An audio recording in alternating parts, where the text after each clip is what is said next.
Assalamualaikum warahmatullahi wabarakatuh. Bismillahirrahmanirrahim. Alhamdulillahirrahmanirrahim. Ar-Rahmanirrahim. Maliki yaumiddin.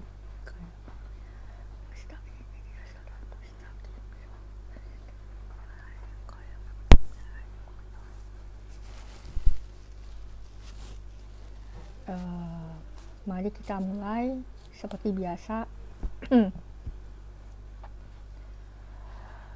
dengan mendaraskan dari The Beloved and I. In the name of God, most gracious, merciful, all praise is God, Lord of the universe, most gracious Lord, and Lord most merciful, King of the day of judgment, we rehearse to you alone our worship and petition. Guide us, O Lord, in your right admonition, in ways of peace, in your boundless provision, not in their path who know your wrath, nor in their way whose steps go to perdition. Amin.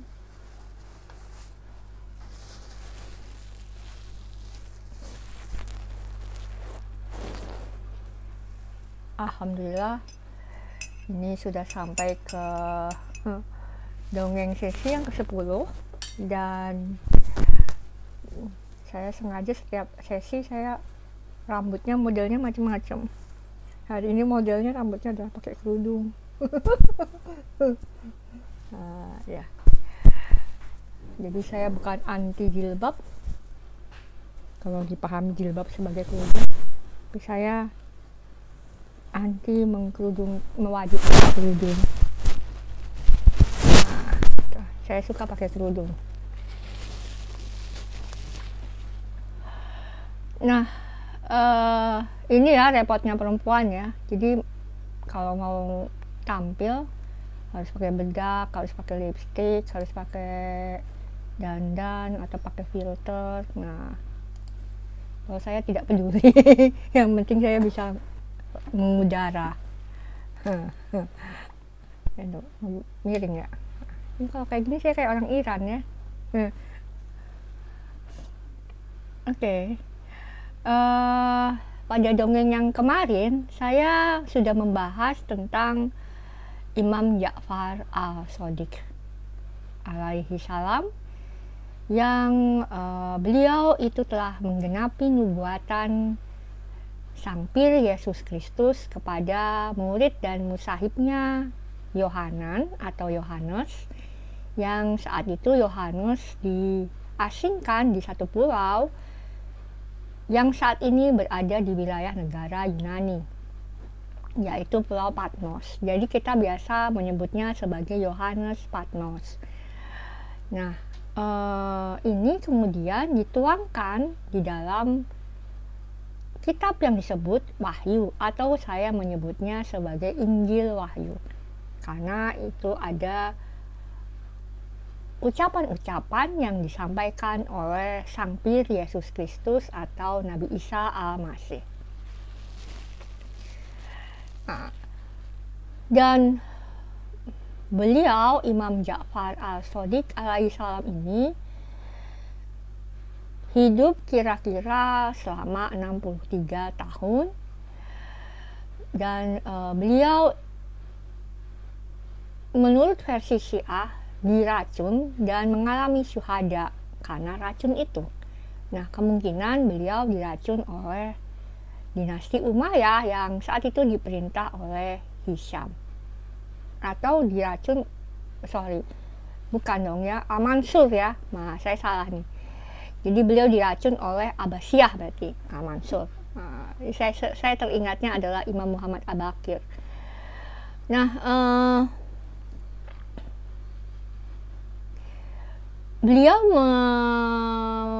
menjadi imam dalam 3 periode kekhalifahan, yaitu Khalifah Umayyah yang bernama Hisham tadi yang saya salah itu. Kemudian ada Al-Safah yang mengklaim kekhalifahannya dari Imam Muhammad Al-Hanafiyah, karena bapaknya adalah seorang imam mursyid atau seorang mursyid dari sanad Imam Muhammad Al-Hanafiyah.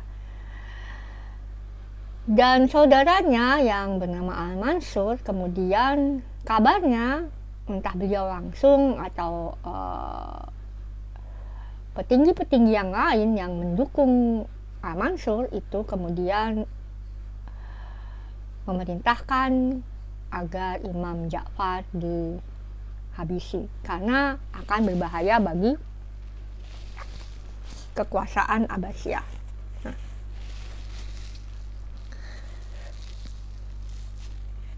Kemudian saya mengatakan di episode sesi yang ke-8 bahwa setelah meninggalnya Imam Ja'far al-Shadiq, semenjak itu pengajaran Alkitab dan Al-Quran di bawah Ahlul Bait atau Ocak Muhammad Ali akan disembunyikan selama 1260 tahun.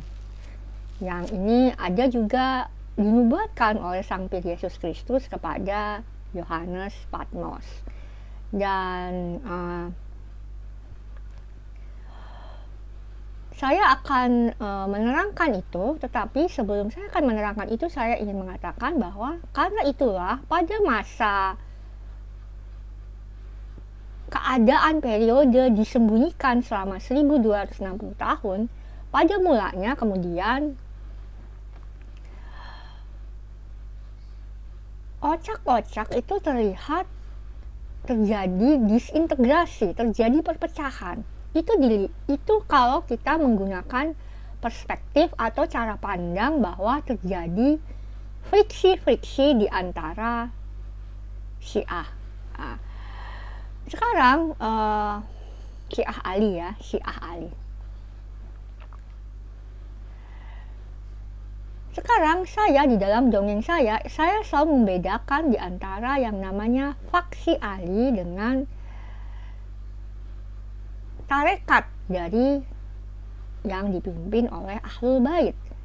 Nah, faksi Ali ini biasanya adalah gerakan-gerakan yang muncul untuk mendukung gerakan Islam yang dipimpin oleh tarekat Imam Ali. Jadi ada 2 kategori gitu ya.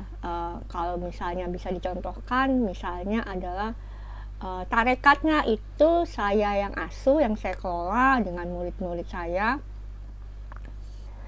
Kemudian saya dan murid-murid saya juga membuat gerakan-gerakan di bawah tanah gitu kan, atau terlihat. Dan gerakan-gerakan itu tidak harus dari orang-orang yang ikut di dalam tarekat. Nah, tetapi dipimpin oleh saya atau oleh murid-murid saya. Nah, itu lebih kurang cara memahaminya demikian ya. Mungkin kalau nggak sama persis nggak apa-apa. Nah, inilah yang orang melihat ada kok kayaknya mudah sekali ya faksi ini terpecah. Biasanya sejarawan melihatnya seperti itu. Ini berbeda dengan yang nantinya disebut Sunni. Jadi saya tidak melihat skisma perpecahan Sunni dan Syiah itu berlangsung pada masa Umayyah atau sebelumnya, tidak. Tetapi saya melihatnya itu satu desain ya, entah itu sengaja atau tidak disengaja. Itu semacam aji mumpung gitu ya mungkin ya. itu kemudian dibikinlah satu model yang disebut Sunni dengan Syiah dan Ibadi dan lain sebagainya,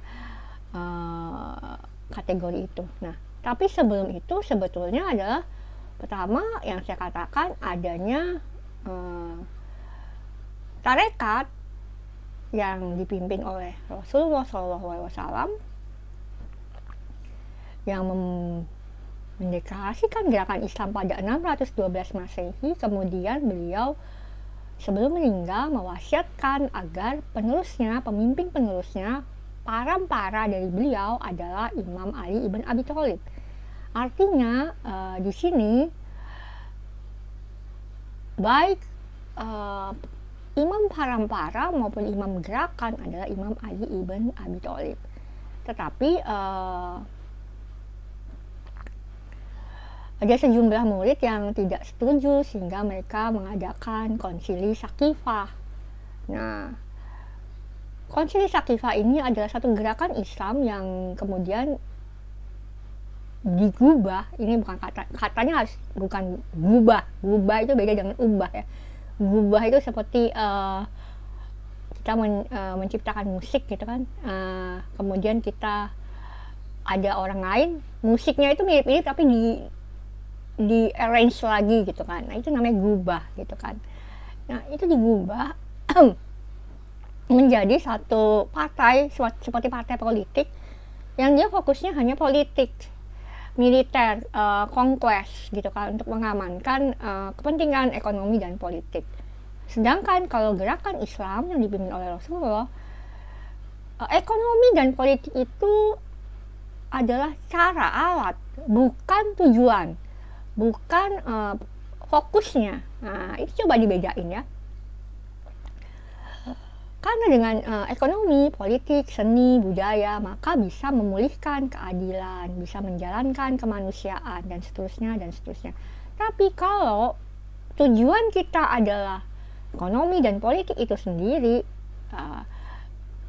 tujuan kita adalah katakanlah budaya itu sendiri, ya misalnya seni itu sendiri gitu kan, akhirnya bisa di situ terjadi hal-hal seperti keserakahan dan kesombongan yang menciptakan ketidakadilan dan ketidakmanusiawian.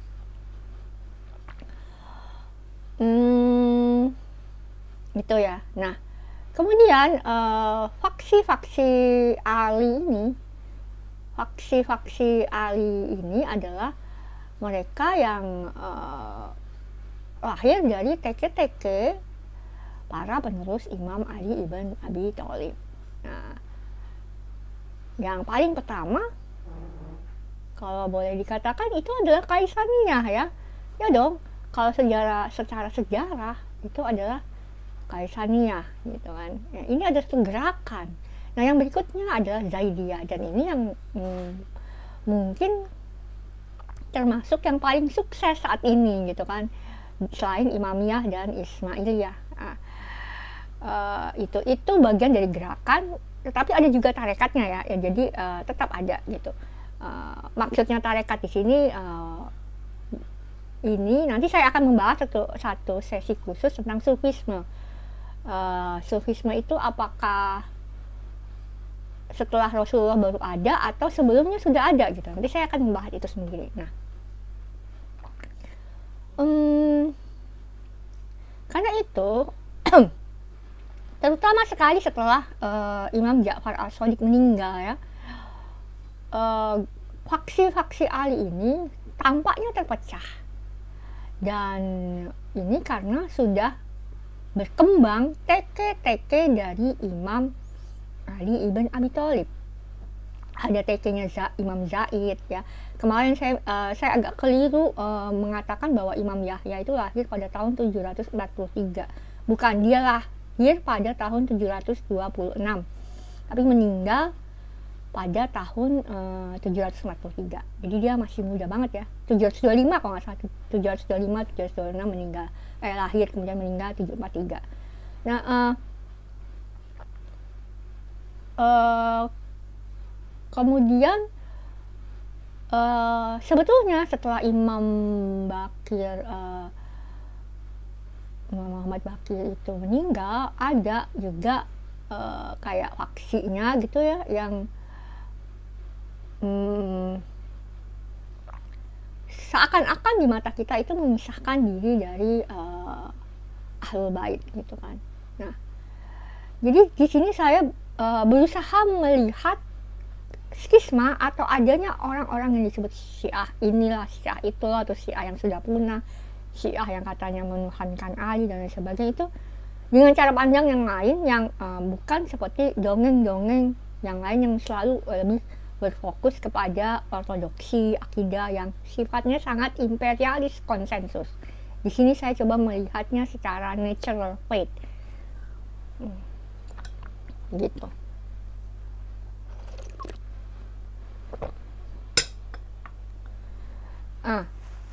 Kita lihat ya, siapa sajakah kemudian cabang-cabang dari Imam Ja'far al-Shadiq. Yang pertama adalah Imam Ismail ibn Ja'far, dan dilanjutkan oleh Imam Muhammad al-Maktum ibn Ismail. Nah, ini adalah patron atau nenek moyang dari kelompok Ismailiyah saat ini. Dan kelompok Ismailiyah ini yang terbesar adalah Imam Aga Khan ya, Naziriyah, disebut Naziriyah, dan yang kedua adalah Bohra, yang salah satu yang terkenal adalah Daudi Bohra yang ada di India, dan tarekat Daudiyah sering disangka sebagai Daudi Bohra, padahal beda sanad. Mereka sanadnya kepada Imam Ismail ibn Ja'far dan Imam Muhammad al-Maktum ibn Ismail. Nah, pada periode ini memang adalah percabangan ya. Mungkin nanti ketika sudah menjadi imperialis konsensus, itulah di situ terjadi seperti corruption atau kekurangan lah ya, atau kesalahpahaman, kekeliruan memahami apakah sebetulnya al-Islam itu ya, apakah harus menjadi manifest destiny, harus imperialisme, harus menaklukkan, menguasai, atau apa gitu kan. Nah, itu nanti setelah beberapa generasi setelah Imam Ismail. Nah, imam yang kedua, ini jarang mungkin orang tahu ya, ini adalah Imam Abdullah al-Aftah. Dan yang menarik, walaupun dia dianggap sebagai imam dan sekarang kelompoknya itu sudah punah. Fatahiyah itu kenapa punah? Mungkin juga karena begini, karena akhirnya mereka nggak punya, ternyata Imam Abdullah mengasuh sebuah TK tapi tidak menyiapkan kader, dan memang tidak diberikan wangsit oleh Allah bahwa ini loh penerus kamu. Nah, bahkan ada cerita bahwa beliau TK-nya itu bila siapapun muridnya beliau maka akan dilanjutkan oleh mengikuti Imam Musa al-Kazim. Nah, ini seperti begini. Misalnya di tarekat kami ini sekarang ada seorang syekh, namanya adalah Syekh Kumail. Dia tidak punya penerus. Nah, siapapun nanti muridnya dia, kalau dia meninggal, muridnya itu akan ikut kepada saya. Karena saya juga adalah sudah dipilih untuk melanjutkan Syekh Ali Haidar. Itu lebih kurang seperti itu ya. Jadi ini sistem sampradaya Parampara itu seperti itu biasanya. Makanya itu saya tidak melihatnya sebagai perselisihan, enggak. Terus, nah yang ketiga ini yang menjadi juga besar, yaitu Imam Musa al-Kazim ibn Ja'far. Nah, beliau, ini kok begini ya. Beliau nanti dilanjutkan oleh putranya yang bernama Imam Ali al-Ridho. Ini yang akan menjadi satu kelompok Syiah yang sangat besar dan sangat beragam, bukan hanya Imamiyah ya, bukan hanya Usuli, bukan hanya Akbari, itu juga akan menjadi model seperti Bektasyah, begitu. Kemudian ada lagi yang mungkin juga nggak terkenal ya, namanya Imam Muhammad al-Dibaj. Jadi artinya adalah Imam Muhammad yang ganteng. Dulu saya membayangkan kayak apa gantengnya Imam Muhammad ini ya. Nah, jangan-jangan seperti imam itu ya, kayak Sayyid itu ya. Nah, udah kita lanjut ya. Jadi beliau itu adalah dia bukan imam tarekat. Kalau saya memahami dari cerita-cerita sejarah, dia bukan imam tarekat, tapi dia adalah seorang imam gerakan. Dia lebih menjadi seperti seorang yang menggerakkan, mungkin di akar rumput gitu kan, bagaimana bergerak, bagaimana pertanian yang baik, bagaimana perekonomian yang baik, seperti itu ya. Maksudnya gerakan itu seperti movement gitu ya maksudnya. Nah, ini nanti ada satu, tapi ini biasanya nggak disebut imam. Namanya adalah Sayyid Ali Al-Uraidi. Dan beliau adalah, konon adalah kakek canggah dari Ubaidillah ibn Ahmad Al-Muhajir. Dan kabarnya beliau adalah leluhur dari Ba'alawi. Dan ini sekarang sudah berapa bulan ini masih banyak orang ribut soal Ba'alawi itu keturunan Rasulullah atau enggak ya. Itu coba silahkan ikuti saja debatnya mereka, Umayyah Abbas dengan Kiai Imad dan dengan Momogi. Saya kenal orang yang namanya Momogi. Saya kenal benar sama orang yang namanya Momogi itu. Tuh, jadi ada berapa orang? 1, 2, 3, 4, 5, 6 ya. Nah, tahun 766 ya kan, setahun setelah bapaknya meninggal, Imam Abdullah yang tadi saya cerita itu meninggal. Nah, tahun yang sama Imam Ali Ar-Ridho lahir dari istri Imam Musa yang bernama Najmah. Nah, saya berhenti di sini. Saya akan menyampaikan seperti yang tadi saya janjikan di awal, yaitu saya akan mensyarahkan dari Wahyu 11. Kenapa kok saya mengatakan bahwa semenjak meninggalnya Imam Ja'far Al-Shadiq, maka pengajaran Alkitab dan Al-Quran oleh para imam Ahlul Bait itu akan disembunyikan, akan seolah-olah misteri gitu kan.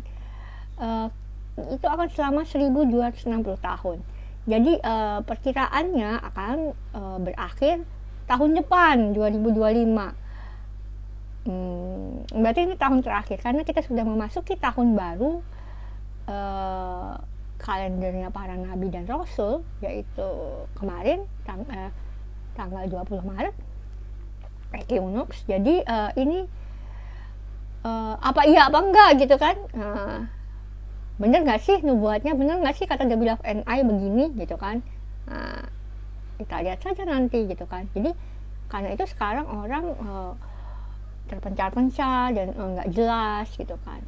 Nanti apakah iya akan ada satu semacam unification, mungkin tetap ada keberagaman tetapi ada satu framework gitu kan yang mengikat gitu kan, yang mempersatukan gitu kan. Nah sekarang kan frameworknya aja tuh udah beda-beda gitu kan. Oke, saya buka dulu yang satu. Oke.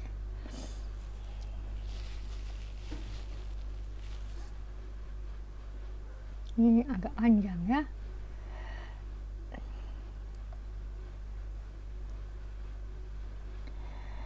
Nah, di dalam Wahyu 11 itu ada satu cara penyampaian narasi yang juga ada kilas sebaliknya. Jadi cara menyampaikan Injil Wahyu ini tidak misalnya pasal 1, 2 itu kayak berurutan, enggak juga, tapi gini, berurutan, tapi kadang saat berurutan tuh dia kilas balik lagi. Misalnya nanti kayak kalau di dalam novel ya, ada bab 1 cerita dia lahir, pas cerita dia lahir itu ada kilas balik, bagaimana kok dia bisa lahir, bapak ibunya bertemu bagaimana. Terus nanti bab kedua ya kan, dia bertemu pacarnya, melahirkan anak gitu kan, menikah melahirkan anak gitu kan. Nah, itu kan sebetulnya berurutan, tapi ada kilas balik lagi. Dia ingat-ingat tuh waktu dia menggendong anaknya, kilas balik dia bertemu pertama kali dengan pacarnya di mana, di kampus kah atau apa gitu kan. Itu lebih kurang seperti itu cara menyampaikan. Ini saya menyampaikannya bagaimana, karena biasanya novelis atau penulis sastra itu atau orang yang belajar sastra akan paham ya cara menyampaikan begini. Nah, ini lebih kurang sama ya, di Injil Wahyu itu lebih kurang begitu. Dan di dalam Injil Wahyu yang pasal 11 ini ada beberapa simbol yang penting yang ingin saya bahas. Yang pertama adalah simbol bait suci yang ada di sebelah dalam dan simbol bait suci yang ada di sebelah luar. Kemudian ada simbol kota suci, kemudian ada simbolisasi adanya dua nabi. Nah, kok ada dua nabi lagi gitu kan setelah Nabi Muhammad. Wah, ini nanti kontroversial banget ya. Kemudian ada lagi dua zaitun. Jadi bukan dua zaitun, apa bahasa Indonesianya ya, tempat lilin yang untuk memajang lilin itu ada dua kaki, dua pelita dian gitu ya, dua zaitun. Kaki dian terus ada dua zaitun gitu ya. Jadi seperti itu simbolnya. Ini agak sulit karena benda-benda ini kan tidak familiar, tidak akrab di kebudayaan kita gitu kan. Kemudian dua nabi itu nanti akan mengalami siksaan dan dibunuh. Oke, kita lihat yang pertama ya. Kemudian diberikanlah kepadaku sebatang buluh bagai tongkat pengukur serupanya, dengan sabda berikut, bangunlah dan ukurlah bait suci Allah dan misbah dan juga mereka yang beribadah di dalamnya. Nah,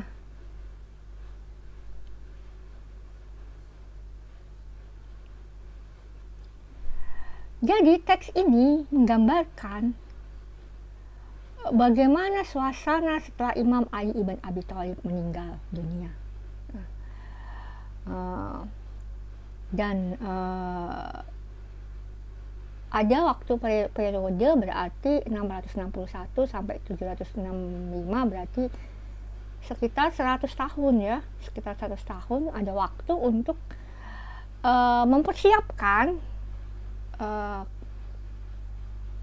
satu periode berikutnya yang betul-betul kesesatan itu luar biasa gitu kan. Ini kemudian sebelum munculnya Abbasiyah muncul Imam Ja'far al-Shadiq seperti yang saya katakan kemarin. Jadi kalau Nabi Muhammad SAW itu adalah orang yang dipercaya oleh Allah, menerima wahyu yang sedemikian luar biasa, kemudian orang yang mendapatkan tanggung jawab, mendapatkan kepercayaan, kemampuan untuk bisa menjelaskan Al-Quran adalah Imam Ali ibn Abi Thalib. Setelah beliau selesai, karena kan kalau dakwah itu selesai 32 tahun Rasulullah ya, udah selesai berhenti meninggal, terus siapa yang menjelaskan semua itu? Harus ada orang, yaitu Imam Ali ibn Abi Thalib. Makanya di dalam hadis ada kata bahwa Rasulullah adalah kota ilmu pengetahuan.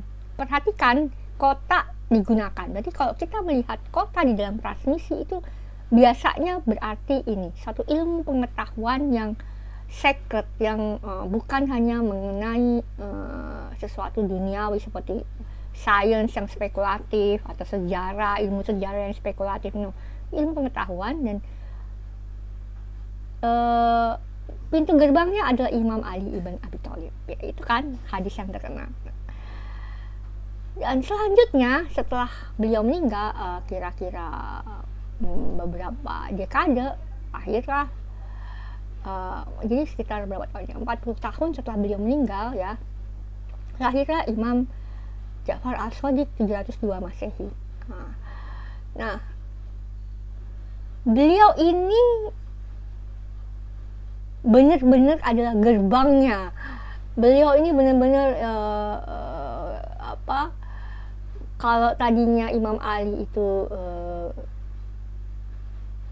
gerbangnya itu sangat singkat ya beliau itu ya, cuma beberapa tahun ya setelah Rasulullah meninggal gitu kan. Makanya beliau itu bilang, selama aku masih hidup kamu bertanyalah padaku gitu kan.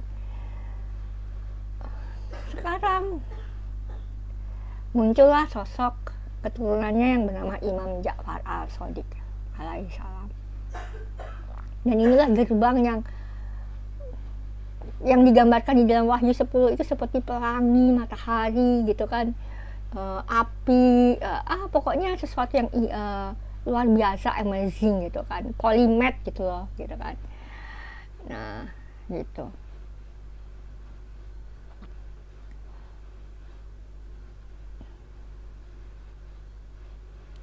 Jadi selama periode itu setelah Imam Ali meninggal, mereka harus tetap melanjutkan sanat spiritual di dalam suasana yang sulit. Dan sesungguhnya ini pasti setiap orang akan gimana, orang Imam Husain aja disembeli 72 orang, itu gimana cara mentransmisikannya, itu pasti berat gitu kan. Kemudian semua yang melawan itu kemudian disalib lah, dihukum, itu gimana caranya gitu. Jadi kita harus menggunakan segala cara untuk tetap menyintaskan transmisi ini, untuk menyintaskan bagaimana kita bisa memelihara mutiara-mutiara yang berharga yang diwariskan oleh Rasulullah SAW dan oleh Imam Ali. Nah,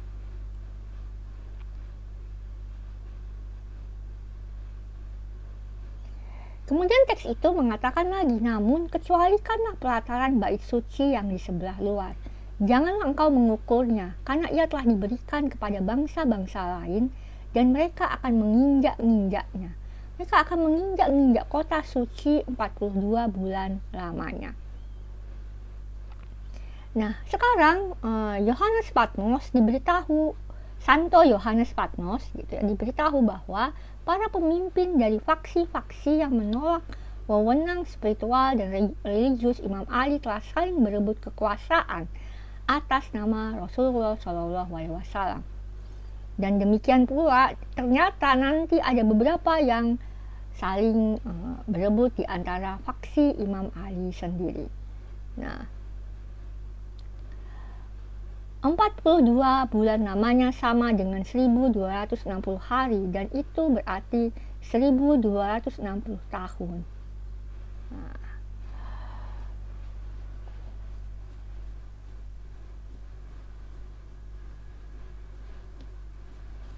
jadi begitu. Jadi yang diukur, yang dipelihara, udah yang di dalam circle terdalam dari Ahlul Bait. Nah, tadi sebelum saya dongengin ya, saya sambil makan itu menonton satu video dari kelompok agama Ahmadi yang disampaikan langsung oleh pemimpinnya, yang mengingatkan saya hadis bahwa ada circle di dalam pengajaran. Itu ada circle terdalam, ada circle terluar. Itu karena menurut kapasitasnya masing-masing para murid. Misalnya ada hadis katanya Abdullah Hashim gitu. Saya juga pernah sih dengar hadis ini. Ini kalau misalnya Abu Dzar Al-Ghifari mengetahui bagaimana pengetahuan yang diterima oleh Salman Al-Farisi dari Rasulullah gitu kan, mungkin dia akan membunuh Salman Al-Farisi. Nah, sebetulnya kalau lihat hadis itu akan mengingatkan saya pada juga cerita ketika Yesus itu kan lagi makan sama murid-muridnya yang kemudian disebut sebagai rasul-rasulnya, itu murid-murid lingkar terdalam, ini udah lingkar terdalam gitu kan. Terus dia memanggil Thomas gitu kan, terus dia memberitahu sesuatu kepada Thomas, dan kemudian Santo Thomas itu balik lagi kan ke teman-temannya, terus Santo Petrus atau Santo siapa dia ngomong, Sang Yesus Kristus kita itu lagi ngomong apa sama dirimu, terus kalau aku kasih tahu kamu akan membunuh saya gitu. Sama kan, ini Jadi itu satu pengetahuan yang rahasia yang mungkin orang nggak akan siap menerima, dan orang akan membunuh gitu kan kalau tahu bahwa ternyata seperti itu. Mungkin membunuh di sini juga maksudnya gini, meninggalkan apa-apaan kamu itu ternyata kafir gitu kan, atau kamu itu murtad secara akidah gitu kan. Masa sih Rasulullah ngomong seperti itu gitu kan nanti, atau masa sih sang Yesus itu akan mengatakan seperti itu kepada kamu, Santo Thomas gitu kan. Nah, jadi dari itu saya jadi terinspirasi ya gitu, bahwa yang dimaksud dengan bait dalam dan bait luar itu, bait dalam itu pasti ada rahasia-rahasia yang terus-menerus ditransmisikan gitu kan. Dan memang itu hanya untuk orang-orang tertentu yang mampu menerimanya. Persoalannya itu orang ada yang mampu dan ada yang nggak mampu menerimanya. Nah, gitu. Dan orang-orang yang di luar, lingkaran-lingkaran terluar, ya udah mereka diberikan sesuai dengan kapasitas mereka. Nah, bedanya saya dengan mungkin kelompok agama Ahmadiyah atau siapapun, saya tidak melihat bahwa ada level-level atau makom di antara para rasul dan para imam. Dan bukan berarti misalnya kalau saya itu nggak mampu secara akal gitu menerima, bahwa itu berarti saya adalah manusia yang lebih rendah yang patut dirundung lah, atau diperlakukan tidak baik. Tetapi keberadaan saya yang tidak memiliki kapasitas itu, karena itulah ada orang-orang yang perlu mengajarkan saya, ada orang-orang yang perlu menjadi caregiver saya, orang-orang yang mungkin juga menyembuhkan saya. Saya misalnya punya trauma, punya luka batin gitu kan, itu saya nggak mampu gitu kan menerima suatu pengalaman hidup yang berat. Itulah fungsi dari orang-orang yang sudah mampu. Nah, jadi itu ya, kalau saya lebih melihatnya seperti itu. Nah,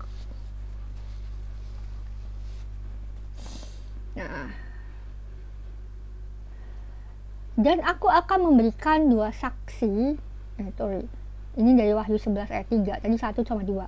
Dan aku akan memberikan tugas kepada 2 saksiku, supaya mereka bernubuat sambil berkabung 1260 tahun lamanya. Di dalam The Beloved and I, 2 saksi ini berkaitan erat dengan 2 pohon zaitun dan 2 kaki dian. Nah, cerita ini akan dimulai kembali dari ayat ke-7 sampai ayat ke-11.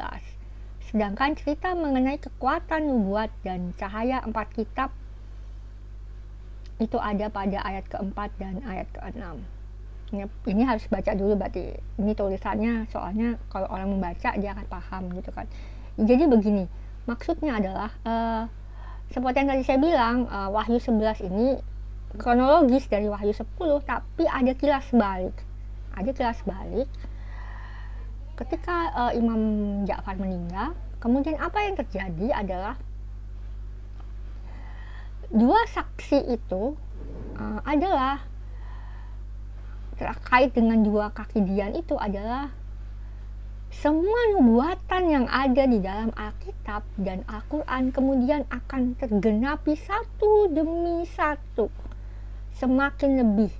Kalau zamannya Imam Ali sampai Imam Ja'far itu mungkin baru sebagian kecil yang tergenapi dari Alkitab dan Al-Quran, tetapi sekarang ini sudah semakin tergenapi, dan juga adanya ketersembunyian itu.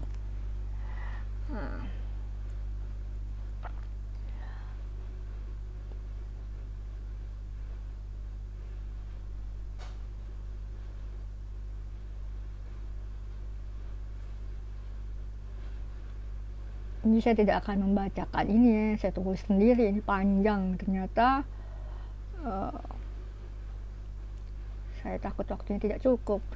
Nah, apabila ini ayat yang ke-78 ya, kita lihat dulu ya. Apabila mereka telah menyelesaikan kesaksian mereka, maka muncullah binatang yang berasal dari jurang maut pula, yang akan memerangi dan mengalahkan serta membunuh mereka, dan mayat mereka akan terletak di atas jalan raya kota besar yang disebut Sodom dan Mesir secara rohania, di mana Tuhan mereka juga disalibkan.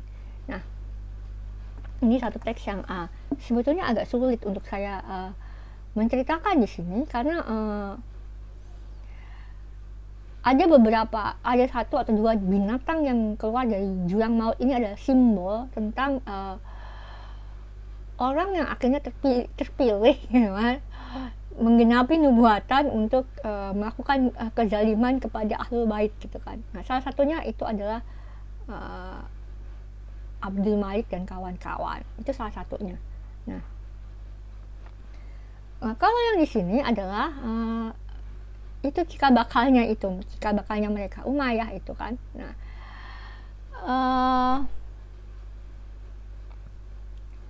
kejadian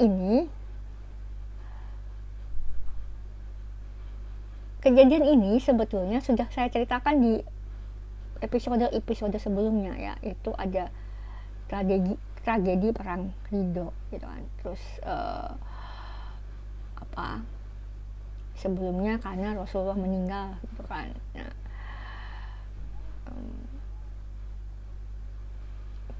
tiga setengah hari itu ya, di sini kan situsnya mana ya, nggak tulisan di sini ya.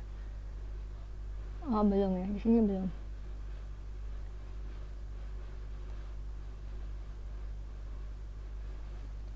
Tiga setengah hari setelah peristiwa itu kemudian dibangkitkan dari mereka. Nah,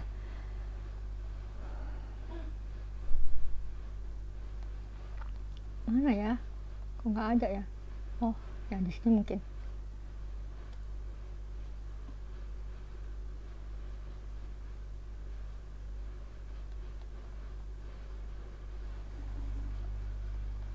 Ini sepertinya saya menulisnya agak lompat-lompat. Ya, jadi 3,5 hari itu nanti diceritakan saya coba baca di Injilnya aja dah. Tulisan saya ini panjang sekali nih. Oke, kita lihat. Oh, saya tidak menuliskan wahyunya. Oke, panjang berarti. Oke. Sebelum ke situ lah, kita bahas dulu yang ini. Ini ada sepasang pohon zaitun dan sepasang kaki dian yang berdiri di hadapan Tuhan semesta alam. Dan jikalau ada orang yang hendak menyakiti mereka, keluarlah api dari mulut mereka, menghanguskan semua musuh mereka. Dan jikalau ada orang yang hendak menyakiti mereka, maka orang itu harus mati dengan cara demikian. Mereka mempunyai kuasa menutup cakrawala supaya jangan turun hujan selama mereka bernubuat, dan mereka mempunyai kuasa atas segala air untuk mengubahnya menjadi darah, dan untuk memukul bumi dengan segala jenis malapetaka setiap kali mereka menghendakinya. Nah, kalau yang tadi itu binatang, kalau ini kesaksian. Nah, kenapa sedemikian seperti sadis gitu ya disampaikan?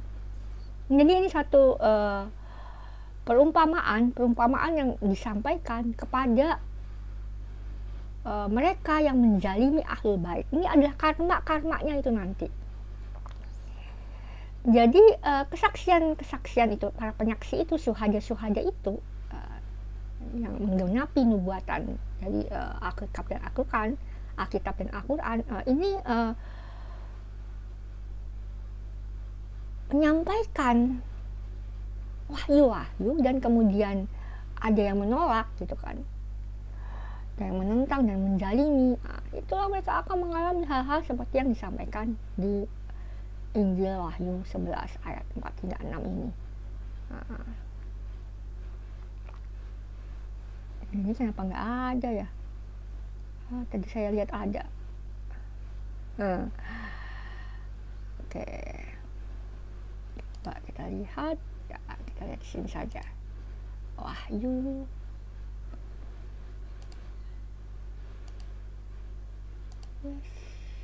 tampilkan ya. Nah, ini supaya agak berurutan ya. Nah, ini jadi ini sebelum yang ke-15. Jadi tadi yang saya sampaikan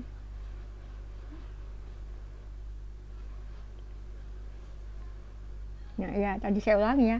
Dan apabila mereka telah menyelesaikan kesaksian mereka, maka binatang yang muncul dari jurang maut akan memerangi mereka dan mengalahkan serta membunuh mereka. Dan mayat mereka akan tergeletak di jalan raya kota besar yang secara rohani disebut Sodom dan Mesir, di mana Tuhan mereka disalibkan. Dan orang dari segala bangsa dan suku dan bahasa dan kaum melihat mayat mereka 3,5 hari lamanya. Dan orang-orang itu tidak diperbolehkan untuk mayat mereka itu dikuburkan. Dan mereka yang diam di bumi bergembira dan bersuka cita. Mereka itu sebab nabi-nabi itu sudah menjadi siksaan. Ya, nabi-nabi di sini ya, kalau yang pertama 2 kesaksian itu Alkitab dan Al-Quran. Nah, sekarang kita akan membahas mengenai 2 nabi itu ya. Jadi kalau dalam The Beloved and I, 2 nabi itu bukan nabi dalam pengertian yang sama seperti Nabi Muhammad SAW. Tetapi nabi di sini katanya kata generik untuk yang bernubuat, dan bernubuat di sini juga maksudnya adalah mereka sendiri ada penggenapan dari nubuat. Nah, siapa yang pertama yang memelihara Al-Quran adalah Imam Muhammad Al-Hanafiyah, kan? Nah, dan yang kedua yang sangat memelihara dan mengajarkan Al-Quran dengan luar biasa itu adalah Imam Ja'far. Ini setelah Imam Ali ibn Abi Thalib ya. Ini masa setelah Imam Ali.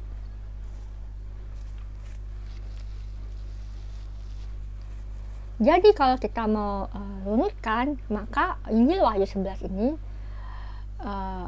menceritakan satu masa yang akan terjadi mungkin nanti gitu kan, setelah selesai seluruh penggenapan nubuatan itu di satu siklus gitu.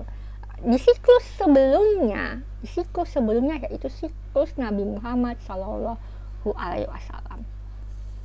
Karena apa? Karena ini sedang melakukan kilas balik. Seperti yang tadi saya bilang.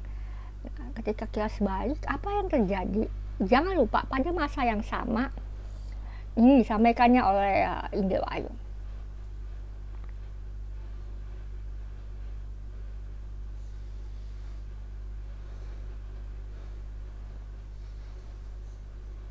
Pada saat itu terjadilah gempa bumi yang dahsyat dan 10 bagian dari kota itu roboh. Dan 7.000 orang mati oleh gempa bumi itu, dan orang-orang sangat ketakutan dan memuliakan Allah di surga. Nah, jadi ini siklus pertama yang terjadi setelah Rasulullah ada gempa bumi. Nanti kemungkinan juga akan terjadi lagi, gitu kan. Kalau pemahaman yang preteris itu kan mengatakan cerita ini ditulis setelah terjadi ada gempa bumi, gitu kan. Terus ada kekaisaran Nero dan sebagainya ya. Saya ingin tahu itu pada zaman kekaisaran Nero itu sudah ada belum sih gempa bumi? Kekaisaran Nero itu sekitar tahun berapa ya? Kayaknya nggak ada ya, Yesus pada zamannya Yesus. Oh ada. Jadi pada zamannya Yesus itu tahun 31 sebelum. Oh itu 31 sebelum Masehi, itu berarti pada zamannya Bunda Maria ini ya, ini terjadi gempa bumi di Yudea. Nah, ini nggak ada. Di zaman Yesus itu, Yesus lahir nggak ada gempa bumi. Mungkin mungkin Mesiasnya itu Bunda Maria itu lah ya, kalau memang itu dimaksudkan ini gitu kan, kalau preterisme ya. Tapi kalau historisisme, ini saya kan memahami bahwa The Beloved and I itu menggunakan teknik historisisme. Historisisme itu berarti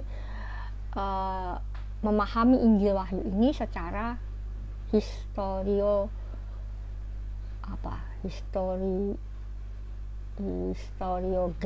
gitu, bukan historiografis. Saya ada istilahnya sendiri tapi saya jadi lupa. Jadi cerita itu akan terjadi dan akan terjadi siklus, ada pola begitu.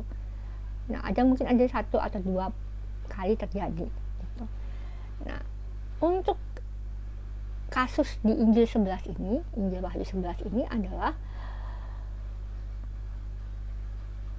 The Beloved and I mensyarahkan bahwa sebelum Imam Mahdi lahir itu ada terjadi gempa bumi. Nah, kalau Imam Mahdinya itu lahirnya, kalau Imam Mahdinya itu ikut Syiah Imamiyah ya, Syiah Imamiyah itu kan berarti dia lahir sekitar 820-an ya. Nah, di sini nggak ada gempa bumi. Yang saya lihat gempa bumi terakhir itu tahun 756 di Yerusalem, Palestina. Nah, saya punya datanya itu, kalau mau lihat di link.springer.com, silahkan lihat di situ. Ada berbagai gempa bumi yang berlangsung di Timur Tengah, yang di Palestina dan Yerusalem, dan mempengaruhi sekitarnya dari sejak 760 sebelum Masehi. Itu bayangin dari beberapa tahun yang lalu itu ya. Jadi nggak mungkin. Kemudian apakah itu Imam Ismail gitu kan? Imam Ismail itu lahir tahun berapa gitu kan? Nah, coba kita lihat Imam Ismail itu lahir tahun berapa. Saya penasaran, Imam Ismail lahir tahun berapa ya? Saya harus ingat ini. Imam Ali Al-Sajjad meninggal 713. Imam Muhammad Baqir 743. Imam Ali Sajjad, Imam Ja'far As-Shadiq lahir. Mana ini Imam Ismail itu lahir tahun berapa? Saya nggak menuliskannya ya. Biasanya semua imam saya tuliskan nama kelahirannya sekitar itu.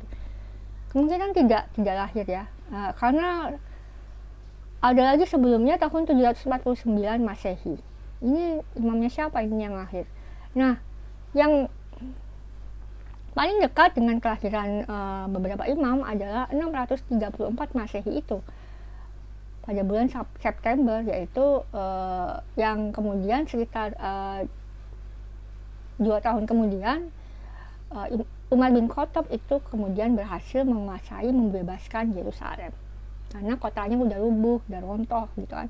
Walaupun menurut di web ini cuman 5,5 skala Richter, berarti moderat gitu. Tapi kan itu satu kota ya, bukan di laut pusat gempanya gitu.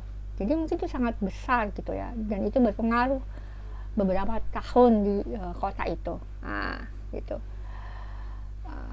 Ini ini ya, penemuan seperti ini itu bisa mematahkan dongeng-dongeng juga gitu ya. Katanya kalau pas Rasulullah meninggal, Yerusalem bergoncang. Mana ini nggak ada ini, kecuali kalau Rasulullahnya lahir tahun 551 Masehi gitu kan. Nah, ini itu Rasulullah yang mana gitu kan. Nah, iya, itu bisa kita lihat itu.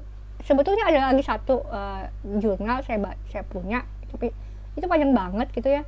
Dan saya juga nggak menemukan Rasulullah itu pas lahir, kalau dia lahirnya 570 itu ada wilayah yang mengalami gempa bumi gitu kan, di sekitar itu gitu kan. Nah, jadi 634, dan nah itu menjadi tanda akan lahirnya Imam Mahdi. Berarti apakah Imam Mahdinya itu lahir 634, 635 atau 636 gitu kan. Nah, bisa terjadi. Nah, itu 3,5 tahun setelah terjadinya perang Ridha. Ini kemungkinan ya Imam Muhammad Al-Hanafiyah itu. Kalau kita pakai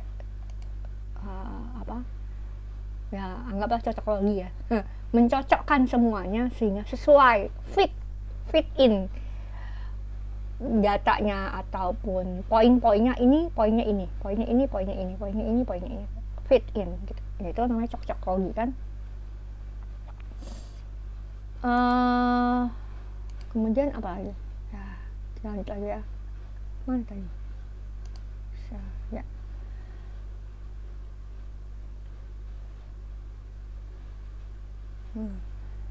Jadi ya anggaplah ini nubuatan juga ya, ini kayak nubuatan ya jadinya. Jadi nanti setelah tahun 2025 itu, atau pas tahun 2025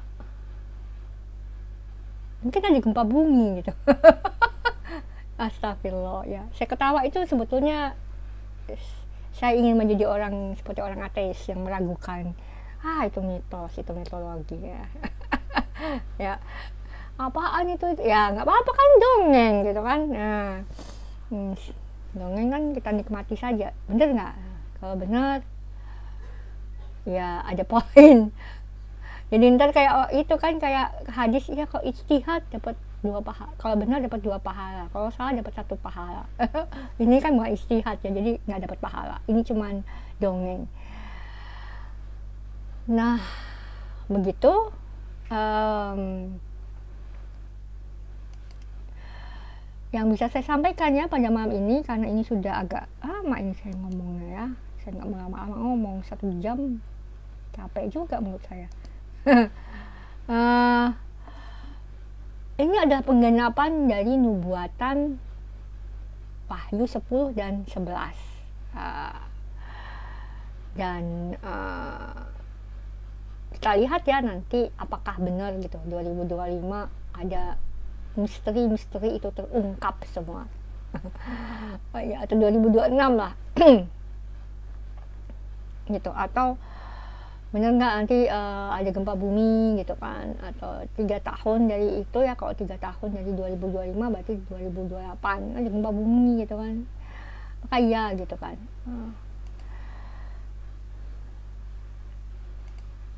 Karena ini mengikuti historisisme ya, bukan preterisme dan juga bukan futurisme. Kalau futurisme itu lebih nggak kronologis. Kalau saya kan mengikuti WFNA yang kronologis gitu kan. Adakah yang kira-kira bertanya? Nggak ada ya. Biasanya suka ada nanya, nggak ada. Jadi itu, dan besok baru mungkin kita akan membahas tentang sufisme, dan tentang nanti akan saya bahas juga pada awal-awal masa Abbasiyah. Nah, bagaimana sih kita bisa mengatakan tentang penggenapan nubuatan Alkitab dan Al-Quran itu sedemikian. Gitu. Dan semoga apa yang saya sampaikan pada saat sahur ini ya, sudah mau subuh apa sudah subuh ya, saya nggak tahu, ini saya nggak dengar apa-apa ini, bermanfaat. Alhamdulillahirrahmanirrahim. Billahi bisabil haq fastabiqul khairat. Assalamualaikum warahmatullahi wabarakatuh. Sidamastu.